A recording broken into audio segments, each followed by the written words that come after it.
وجہ ٹارچر کر کر کے ذہنی مریضہ بنا دیتی ہیں. بہت کم مائیں ہیں ایسی مگر ہیں. صحیح ہے نا. مارکیٹ میں یاد رکھو چیز شارٹ تو ہوتی ہے, ختم نہیں ہوتی. بہت سے نفسیاتی ڈاکٹروں سے میں نے خود سنا ہے کہ بہت سے کیسز میں لڑکی پاگل ہو چکی ہوتی ہے اور اس کو پاگل کرنے والی کون ہوتی ہے؟ اس کی سگی ماں. کوئی بوجھ ہو جاتا ہے بلا وجہ اس کو تانے, بلا وجہ کہ اس کو ایک کی طرف توجہ زیادہ, دوسری بیٹی کو کیا کر دیا؟ بالکل لٹکا دیا. اسلام میں اولاد کے درمیان بھی عدل ضروری ہے. تو اسی طرح بعض باپ اپنے بیٹے کو نفسیاتی بنا دیتے ہیں, ہر ایک کے سامنے اس کی برائی کر رہے ہیں, ادھر بھی جا کے میرا بیٹا ایسا, بیٹے کی عزت کا کیا کر دیا؟ جنازہ. ارے بھائی تم اپنے بیٹے کو بتاؤ یا کسی خیر خواہ کو بتاؤ, پوری دنیا میں کیوں بتا رہے ہو کہ میرا بیٹا ایسا, میرا بیٹا ایسا؟ کیونکہ لوگ بولتے ہیں یار اس کا تو, پھر وہ اس کی کبھی عزت نہیں ہوتی. لوگ کہتے ہیں اس کا تو باپ اس کے خلاف ہے, تو وہ اس کے دل میں اور نفرت کے جذبات پیدا ہوتے ہیں. تو رسپیکٹ جو ہے نا وہ اولاد کو بھی ضرورت ہوتی ہے. باپ کی ذمہ داری ہے وہ اپنے بیٹے کو عزت دے, بیٹی کو بھی کیا دے؟ عزت.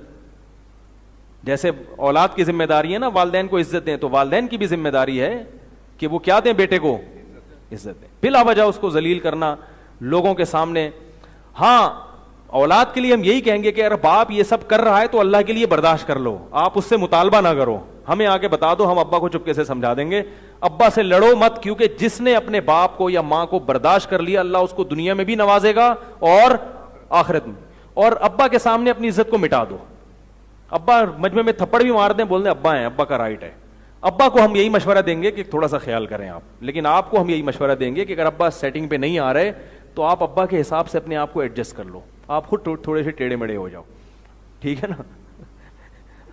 آپ خود کیا ہو جاؤ؟ تھوڑے سے ٹیڑے مڑے ہو جاؤ, ابا کے حساب سے ایڈجسٹ کر لو تاکہ گھر چلے.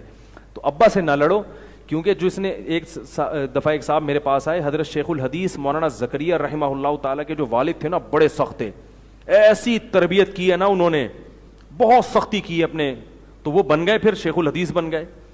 وہ یعنی سختی اثر کر گئی, منفی جذبات پیدا نہیں ہوئے. تو ایک لڑکا میرے پاس آیا, وہ عالم تھے, انہوں نے کہا یار میرے ابا نے نا شیخ الحدیث کی آپ بیتی پڑھی ہے ان کے والد کی, تو وہ اسی حساب سے میری ٹریننگ کر رہے ہیں, بالکل کہیں مجھے ہلنے بھی نہیں دے رہے, یہ کرو اب یہ کرو.